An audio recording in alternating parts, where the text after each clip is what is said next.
Commitment is on track because you've got to be fully committed whenever you get into a Formula One car.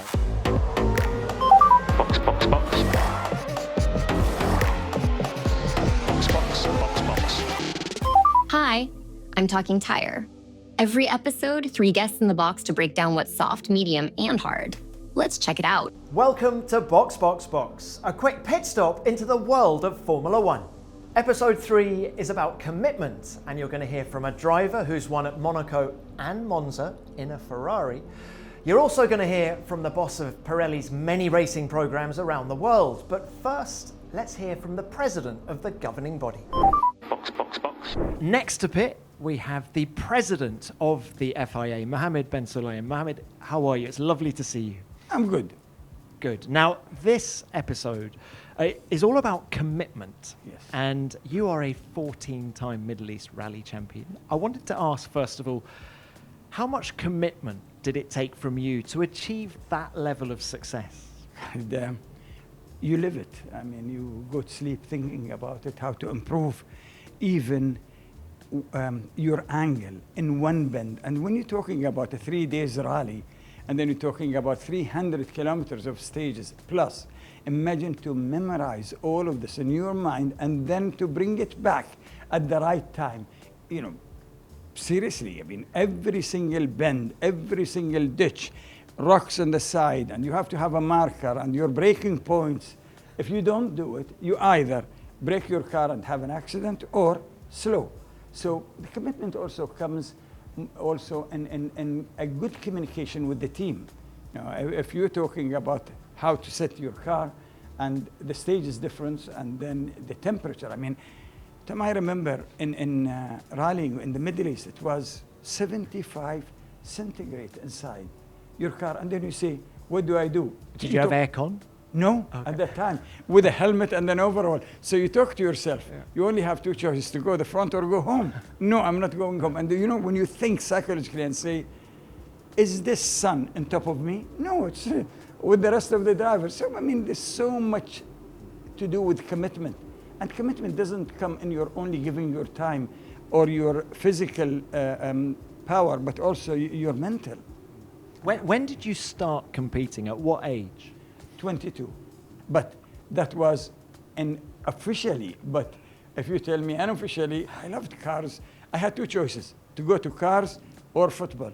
And no. Are you a good football player? No. and I'm not shy of it. But when it comes to the cars, I had the knowledge. I will challenge when it comes to the setting of the suspension, the geometry of the steering, even the tires. It's a choice, not what the team tells you. It's what you really suits your driving style. Now, I did also want to ask you about the difference between rallying and racing from a driver's perspective. Of course, you nailed the rallying side, but are the two disciplines very different? They start together, then they differ. That's why we have a cost affordable cars in the FIA, and that was in my manifesto. You have the karting, which is now by far, it's cheaper than 2 years ago. We only had issues with the legal side. We have a plan that I am going to launch in the next awards, the gala dinner and the General Assembly in Kigali in Rwanda. And then we have the cross car, which is also goes to rallying.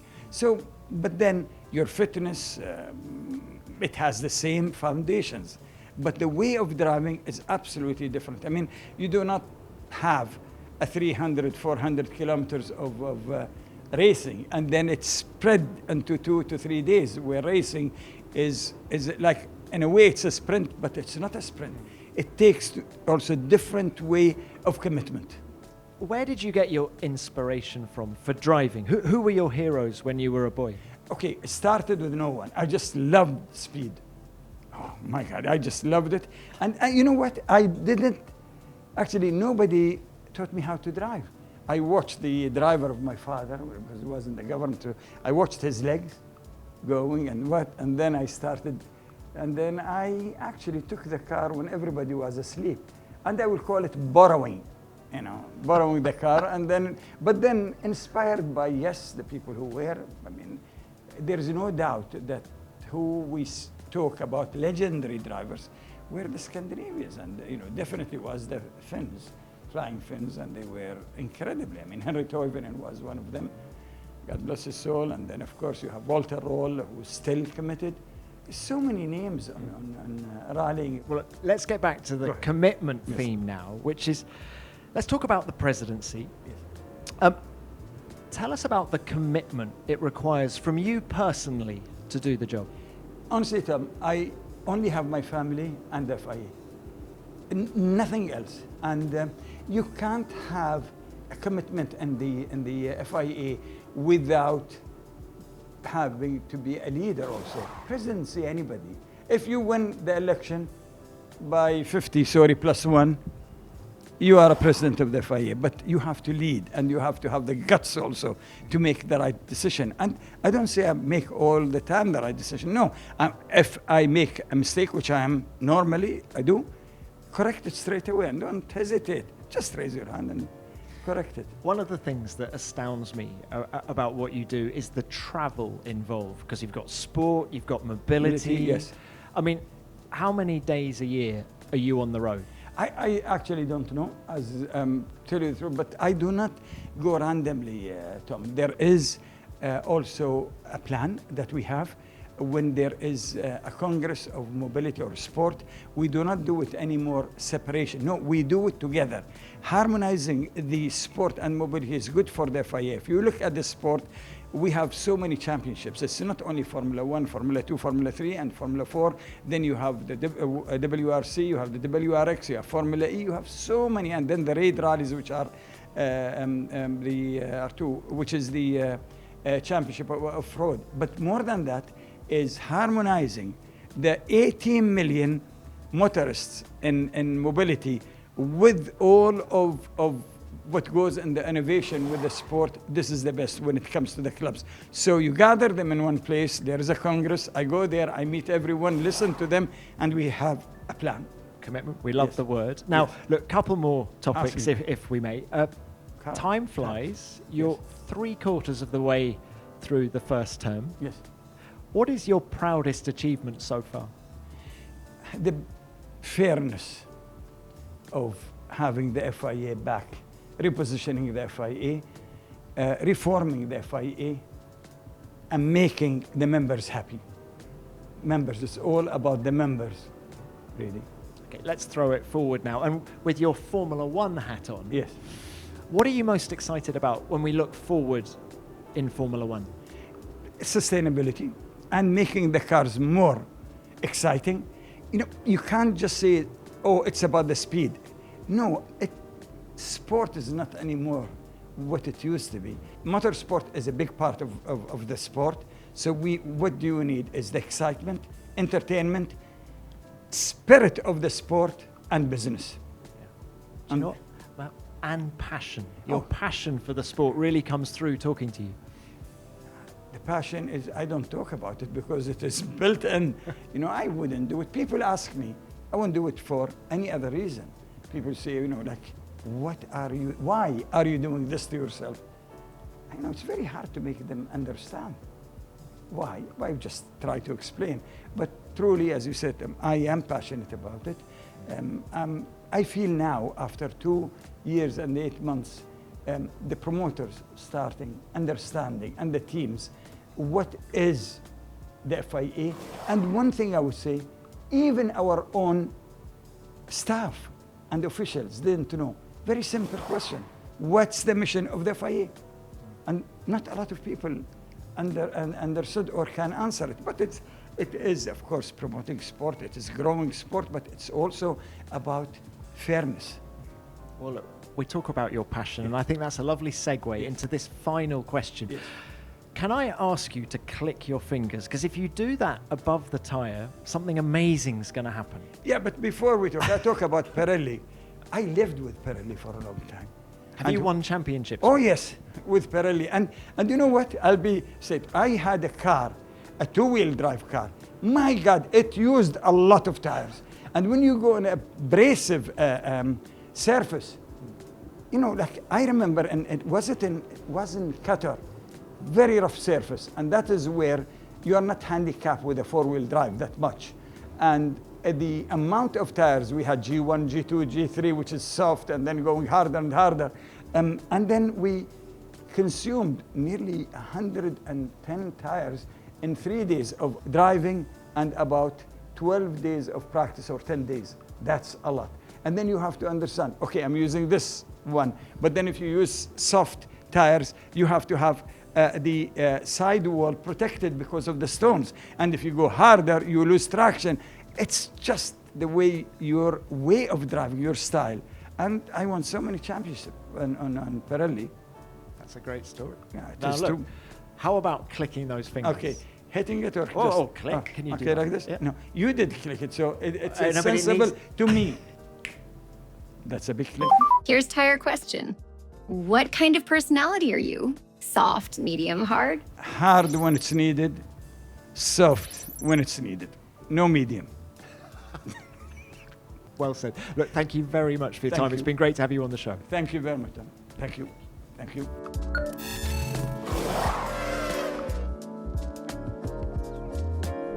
Box, box, box.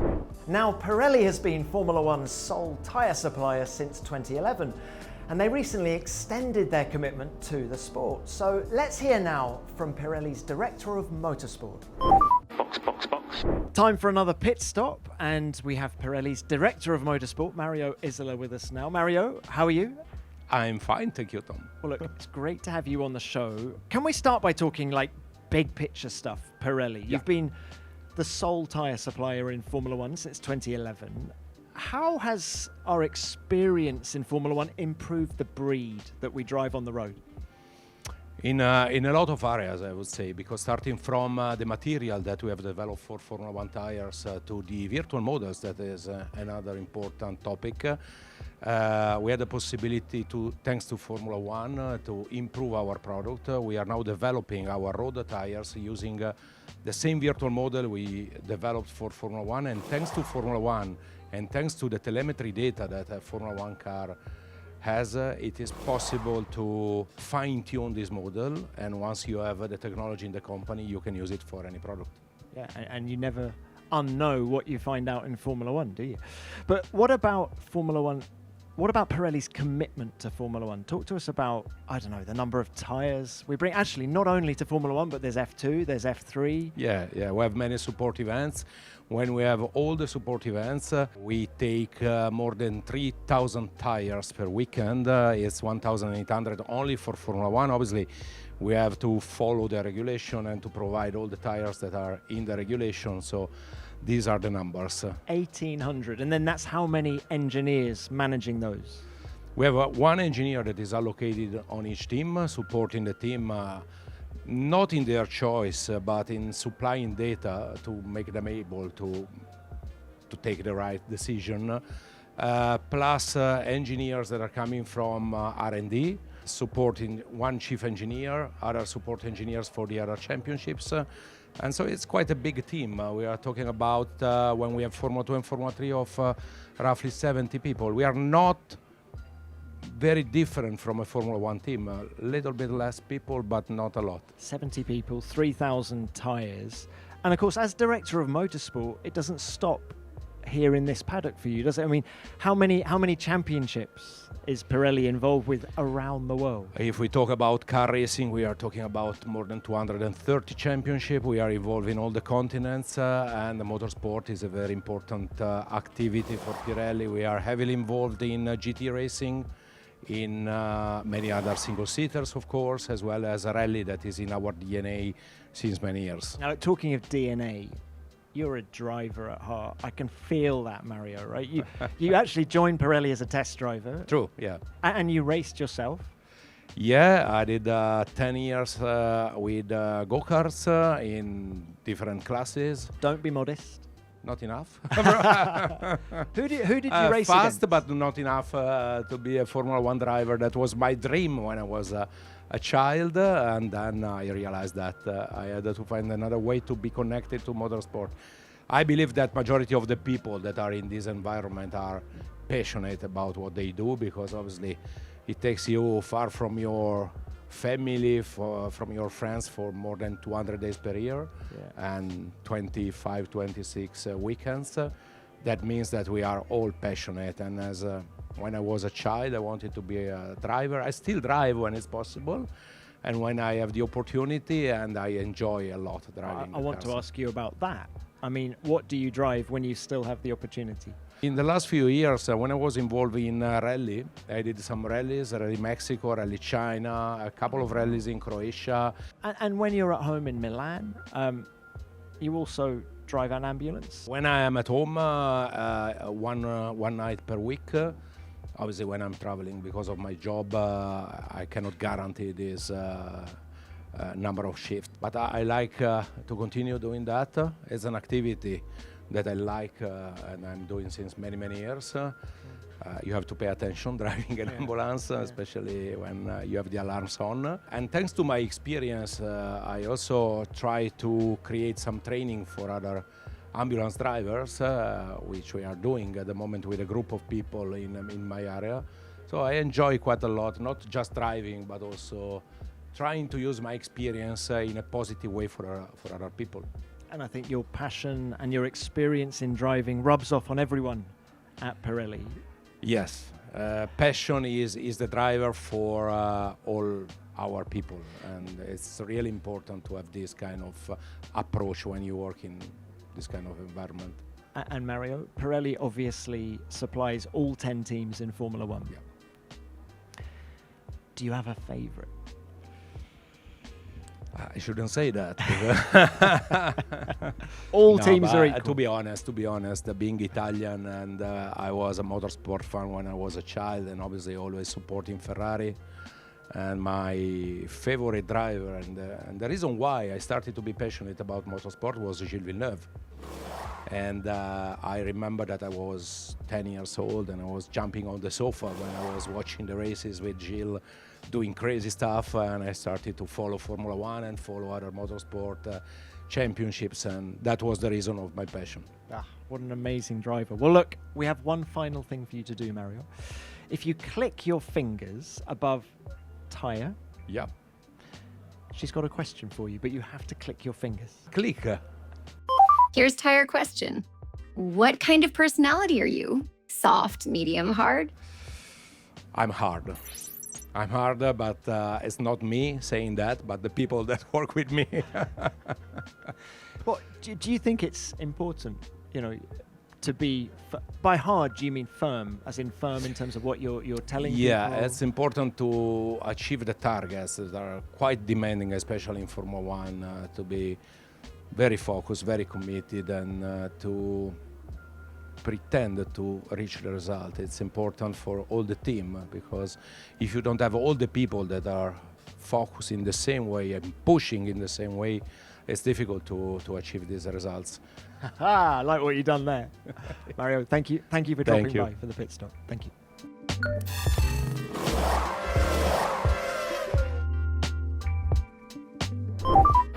Box. And finally, the driver.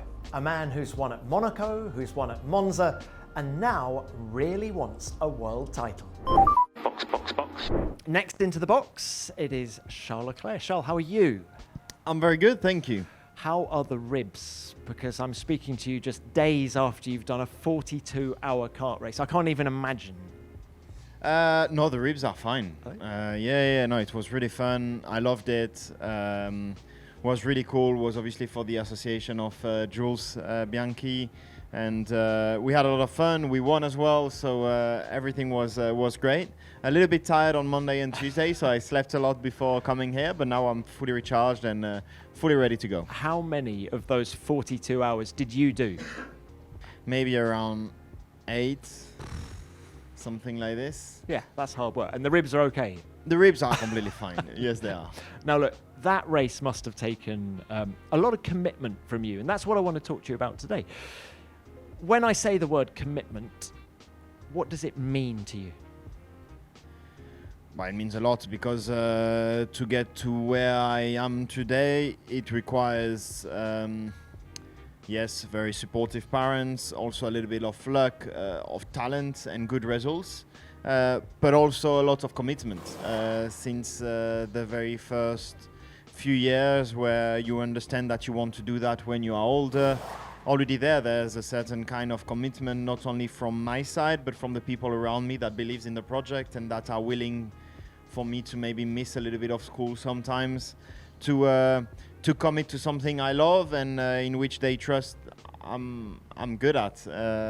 And then on my side, it's all about committing to that one dream and try and do absolutely everything in order to achieve that. So it's not only being last of the late breakers, it's off track as well. Of course, yeah. The commitment is on track because you've got to be fully committed whenever you get into a Formula One car. It's needed to go to the limit of those cars. However, I'll say it's a lifestyle in everything you do, and you've got to be committed in your private life as much as in your professional life, because at the end it's quite linked. We've got 24 races a year, and you've got to be on it and fully committed from the first day of the season to the last one. What sacrifices have you made to get to where you are today?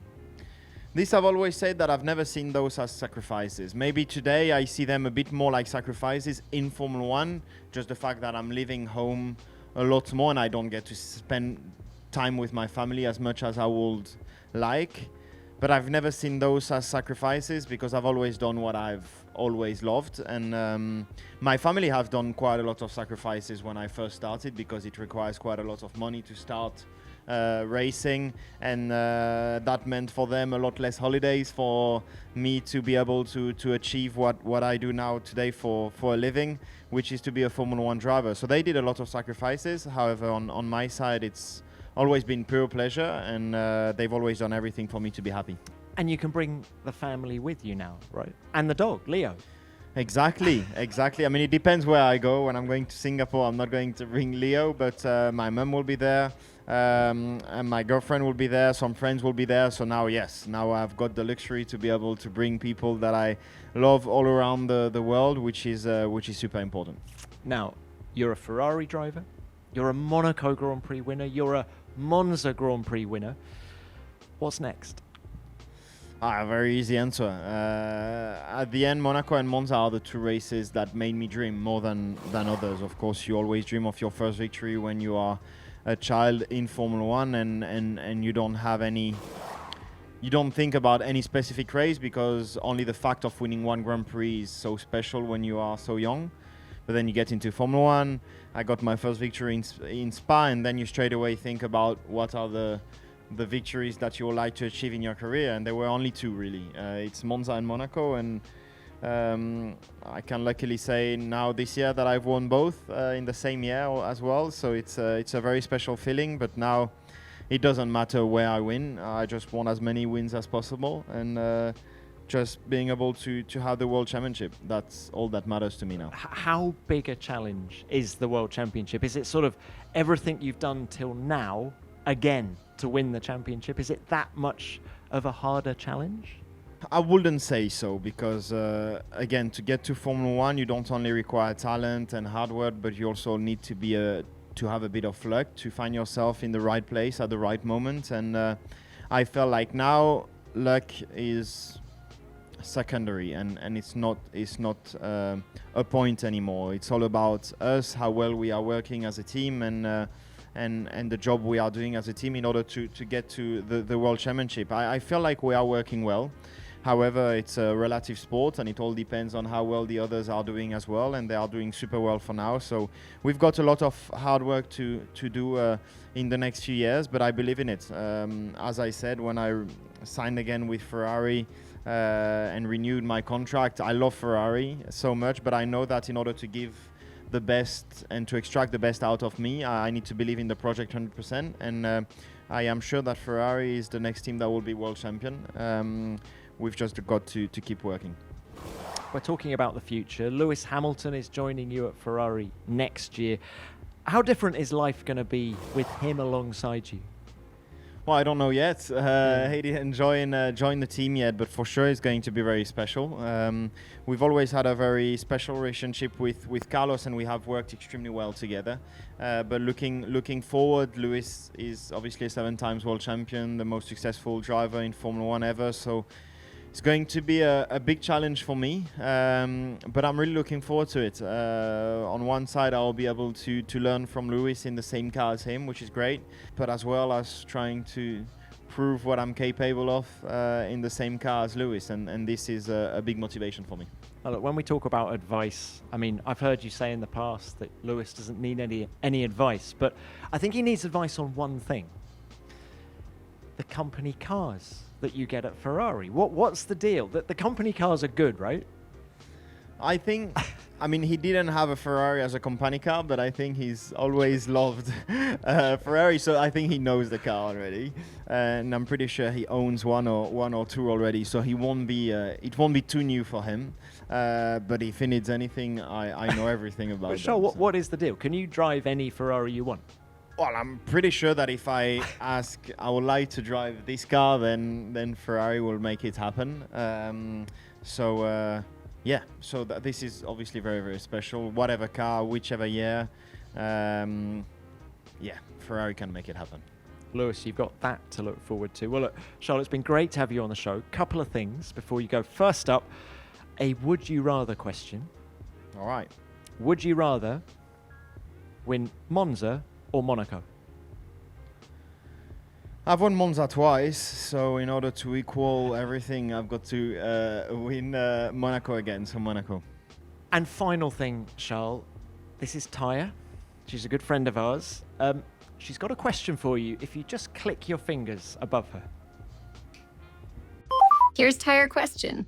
What kind of personality are you? Soft, medium, hard? Technology is doing magic. I'll say medium.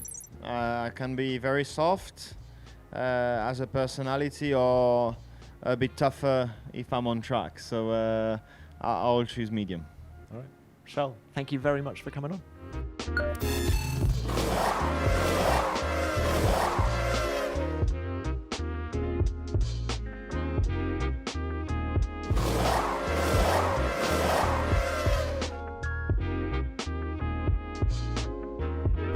Box, box, box. Thanks for watching, and if you enjoyed this episode of Box Box Box, please share with your friends and look out for the next episode, which is going to be all about time.